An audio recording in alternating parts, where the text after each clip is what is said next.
The costume. On November 24th, 2005, there was a disturbing occurrence at Disneyland.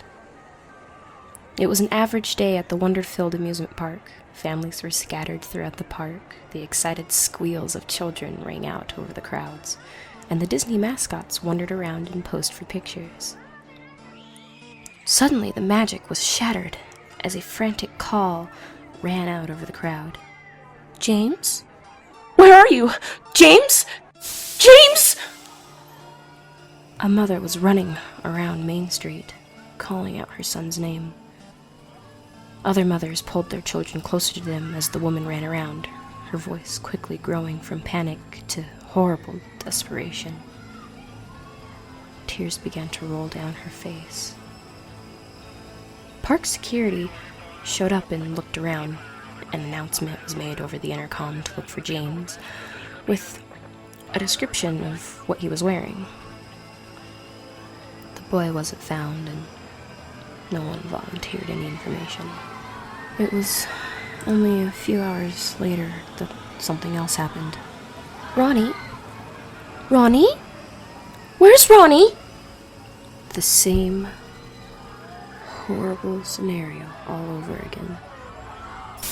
A mother ran around shouting for her son and asking people if they had seen him. She ran around with the boy's father chasing after her, begging her to calm down and trying to reassure her by telling her that they would find him. Another announcement was made about Ronnie. No one came forward with any information. After 2 kids had gone missing on the same day, something had to be done. Security in the park was tightened, placing security guards near almost every attraction in the park. Footage from surveillance cameras was reviewed, but nothing more than people buying sunglasses or Mickey Mouse walking with a few kids was seen. There was one security guard who reported that one kid had told him that he had seen Ronnie. The guard said that he was standing outside of one of the rides when a little boy walked up to him. The boy looked to be no more than 6 or 7 years old. "I know what happened to that boy," he told the guard. "You do?" The security guard didn't know what to think. The boy probably hadn't seen anything important, but it would probably be worth a listen. The boy nodded. "I saw Ronnie. He was with Mickey Mouse. But Mickey was being mean to him. Mickey took Ronnie." "Mickey?" the guard said. He was confused. How could a child think that Mickey Mouse was taking the kids? The guard just assumed that it was a pedophile or a kidnapper or something and knew that the kids would be found. But where did Mickey Mouse come into this? "Yeah. Mickey Mouse ate Ronnie. He ate the other boy, too." The guard was speechless. He was still trying to think of what to say when the boy's parents hurried over and pulled the child away, scolding him to be careful around the park and thanking the security guard for finding their son. And as fast as the boy had appeared, he was gone. The security guard knew he shouldn't have been too bothered about what the kid had said about Mickey. Yet, he couldn't seem to push the thought of it out of his mind. The security guard waited until his shift was over, but instead of leaving, he went to the security room where a bunch of monitors displayed video from a surveillance camera. He asked the people working there to review the footage and look for Mickey Mouse around the time James had gone missing. The tapes were rewound and scenes from earlier that day were replayed on the monitors. The guard's eyes darted from one screen to the next until he finally noticed something. He told the men to pause the video. Everybody in the room focused on the monitor, even though there wasn't much to see. Mickey Mouse and a small child were walking towards the maintenance room door in what seemed to be Tomorrowland, near the Space Mountain. The child seemed confused, maybe a little scared. The guard decided to check it out before he went home. He couldn't forget the one boy's solemn expression, or what he had said about Mickey Mouse. Just in case something happened, he took his radio and keys. The guard walked to Tomorrowland and found himself by the Space Mountain. There was a rusty maintenance door off to the side of the attraction, nearly hidden by a few trash cans. He pushed the trash cans to a side and tried the door, only to find it was locked. The guard pulled out his keys and tried to open it once more. Finally, he managed to get the door open with a maintenance key. Inside, it turned out the maintenance room led to an old maintenance tunnel. The lights were off. The guard tried the light switch near the door, but the room remained in darkness. A vague echo of a rat scampering across the room was heard, but the guard could not see it. He hadn't thought to bring his flashlight. Suddenly, the guard gasped, and his hand flew up to his nose. God, what was that horrible smell? It smelled like poisoned mushrooms or rotting meat infested with maggots. He tried not to breathe, but the smell was already in his nose. The guard tried not to let it sink onto his tongue as he stepped further into the room. The only source of light was the door, which he had left wide open. He hoped the smell didn't go out so the guests could smell it.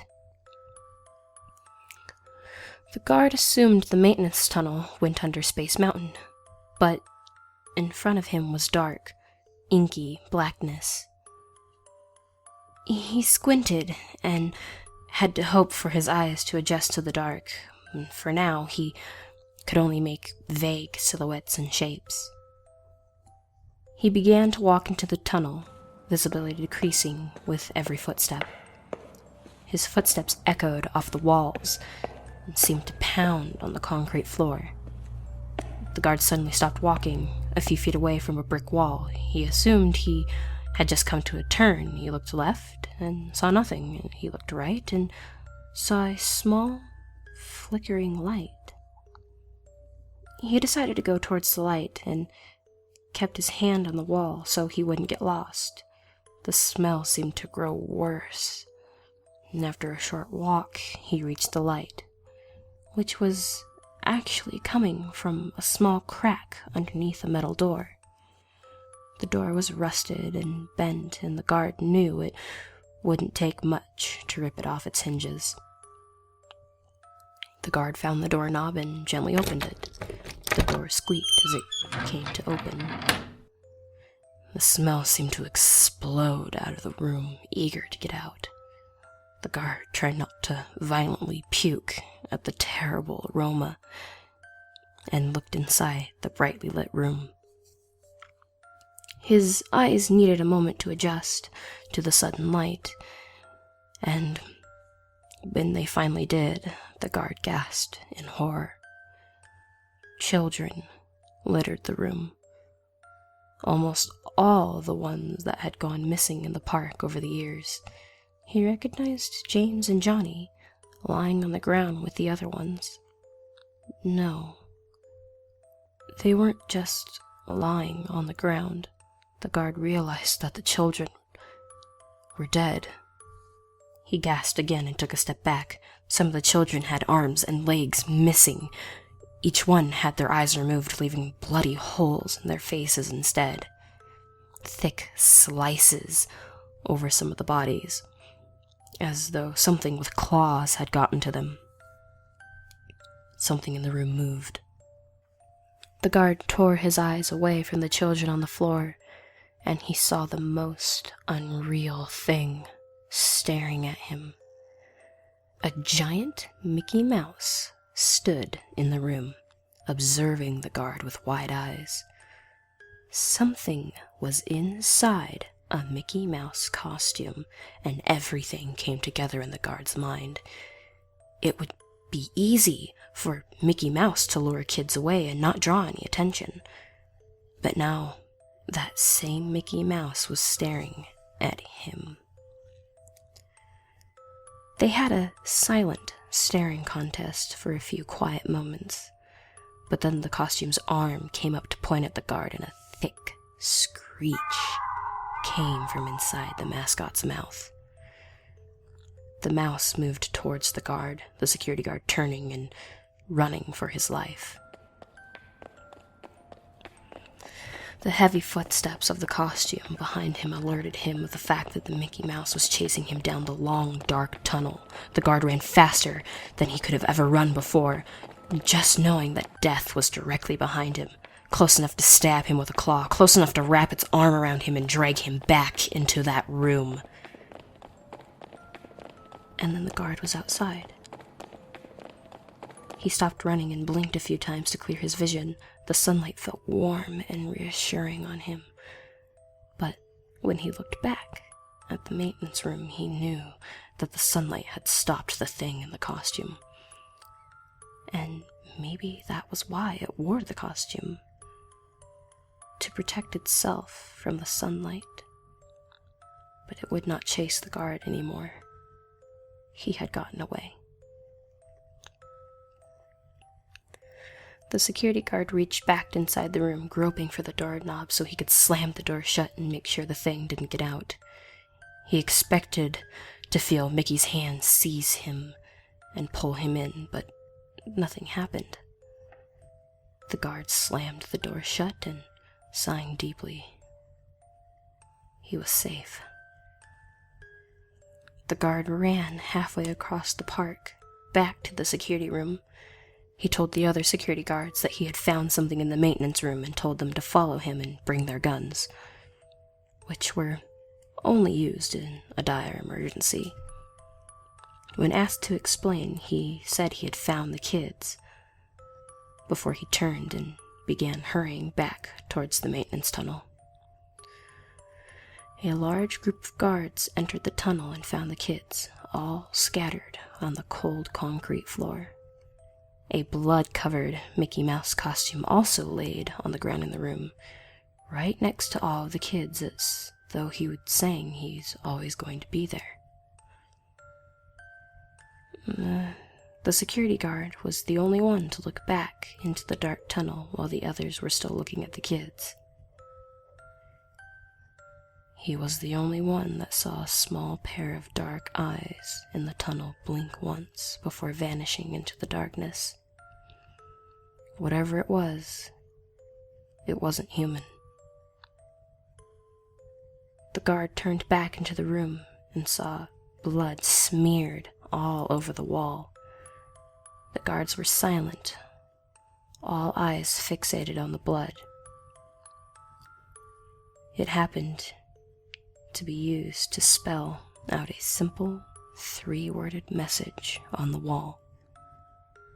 Still among you.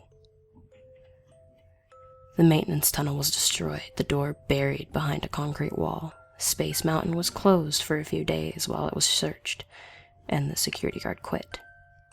To this day, children still squeal in excitement and hurry over whenever they see Mickey Mouse. Photo albums are being filled with pictures of the iconic mouse.